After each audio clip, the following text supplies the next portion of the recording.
3 గంటల సినిమా, కాస్త high quality video, దాన్ని జనాలు ఆన్లైన్లో చూస్తుంటే, యూట్యూబ్ కావచ్చు లేదా ఓటీటీ కావచ్చు, చూస్తుంటే ఎంత డేటా వినియోగం అవుతుందో తెలుసా? 1 crore GB డేటా అవసరం అవుతుంది ఆ సినిమా మన దాకా రావడం కోసం.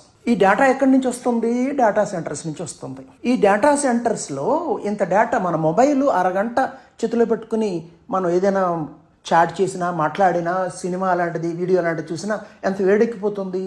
ప్రపంచంలోని కొన్ని కోట్ల mobile instruments, mobiles, laptop, internet దేనికి కనెక్ట్ అంటే అది ఇంక్లూడింగ్ స్మార్ట్ టీవీస్ డేటా సెంటర్స్కి కనెక్ట్ అయినాయి. అఫ్ కోర్స్ ప్రపంచంలో అనేక డేటా సెంటర్స్ ఉన్నాయి, ఇప్పుడిప్పుడే ఇంకా ఎక్కువ వస్తున్నాయి అనుకోండి. సపోజ్ ఇందాక మనం చెప్పుకున్న ఈ 3 గంటల సినిమా, దీనికి సంబంధించి ఒకే డేటా సెంటర్ కనుక డీల్ చేస్తుంటే ఆ డేటా సెంటర్లో వేడెక్కుతుంది కదా, దాన్ని చల్లబరచడానికి ఎంత నీళ్లు కావాలి, ఎంత డేటా ట్రాన్స్ఫర్కి ఎంత ఎలక్ట్రిసిటీ వాడేస్తుందో తెలుసా? ముందుగా 16,20,000 kWh కిలోవాట్ అవర్ల విద్యుత్ అవసరం అవుతుంది. అంటే డేటా సెంటర్లు విద్యుత్తుని బుకాసురులా తినేస్తాయి. ఇంత వేడి జనరేట్ అవుతుంది కాబట్టి నీళ్లు తాగిస్తాయి. ఎక్కడ డేటా సెంటర్ పెడితే అక్కడ ఆ ప్రాంతం సర్వనాశనం కావడం ఖాయం.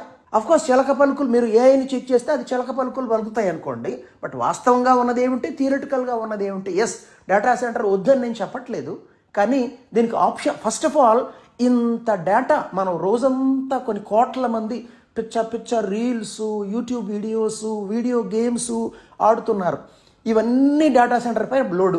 డేటా సెంటర్ ఏమో పర్యావరణం పైన లోడు. పర్యావరణం అంటే ఏంటి? నీళ్లు లాగేస్తుంది. భూగర్భ జలాలు అడుగంటిపై లాస్ ఏంజల్స్లో ఎందుకు ఎప్పుడు హిస్టరీలో లేనిది మొత్తం లాస్ ఏంజల్స్ అంతా ఖాళీ తెచ్చింది? కారణం ఏంటంటే అక్కడ సుమారుగా 70 డేటా సెంటర్స్ ఉన్నాయి ఆ లాస్ ఏంజల్స్లో చుట్టుపక్కల. అవి నీళ్ళని లాగేస్తాయి. నీళ్ళని లాగేస్తే భూగర్భ జలాలు అడుగంటిపోతే చెట్లు ఎండిపోవా? చెట్లు ఎండిపోయి మొత్తం డ్రై వెజిటేషన్ వస్తే ఎక్కడైనా ఒక్కసారి నిప్పురవ్వ పడితే అది స్ప్రెడ్ అయిపోయింది అంతే. దాని మంటలు ఆర్పడానికి నీళ్లు కూడా సరిగ్గా లేని పరిస్థితి అక్కడ. సరే, ఎక్కడి నుంచి పట్టుకొచ్చారనుకోండి సీస్ నుంచి, అది వేరే విషయం. ఓకే, సో పర్యావరణం పైన ఇంత ఇంపాక్ట్. కాబట్టి డేటాని మనం దేనికోసం వాడాలి? టెక్నాలజీ అవసరం, డేటా అవసరం. దేనికోసం వాడాలో మనకు ఆ ప్రాధాన్యత క్రమం తెలియాలి.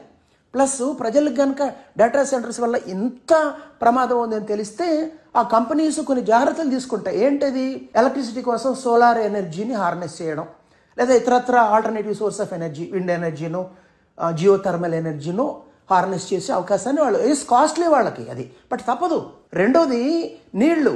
దీన్ని సముద్ర గర్భంలో పెట్టుకోవచ్చు. అఫ్కోర్స్ బాగా కాస్ట్లీ అవుతుంది. లేదా సముద్రపు నీటిని కొంత టెక్నాలజీని ఉపయోగిస్తే సముద్రపు నీటిని కూడా వాడుకోవచ్చు. దానికి కూడా ఎక్కువ కాస్ట్లీ అవుతుంది. దానికి కూడా రెడీగా ఉండాలి. ఎప్పుడు అవుతుంది ఇవన్నీ సాధ్యం? Public awareness. అసలు డేటా సెంటర్ అంటే ఏమిటో తెలియనప్పుడు మనం చూస్తున్న, ఇందాక ఉదాహరణ ఇచ్చాను, 3 గంటల సినిమా చూస్తే 16 లక్షల కిలోవాట్ అవర్ల ఎలక్ట్రిసిటీ డేటా సెంటర్లో లాగేస్తుంది. ఇది తెలిస్తే జనాలు పొదుపుగా వాడాలి డేటాని. దేనికోసం వాడాలో తెలియాలి. మరి ఇవి లేకుండా వేలవేరిగా ఉంటే రాబోయే రోజుల్లో ఎక్కడ డేటా సెంటర్ ఉంటే ఆ రాష్ట్రం, ఆ ప్రాంతం ఎడారిగా మారిపోతుంది. అప్పుడు ప్రభుత్వాలు అప్పుడు వస్తాయి ముందుకి. రోజుకి వ్యక్తికి 10 లీటర్ల నీళ్లు, ఏంటి తాగడం కోసం, తాగడానికి, మొత్తం గృహ అవసరం, స్నానానికి, ఇంటి అవసరాలకి, లేదా కుటుంబానికి 30-40 రేషన్ పెడతారు.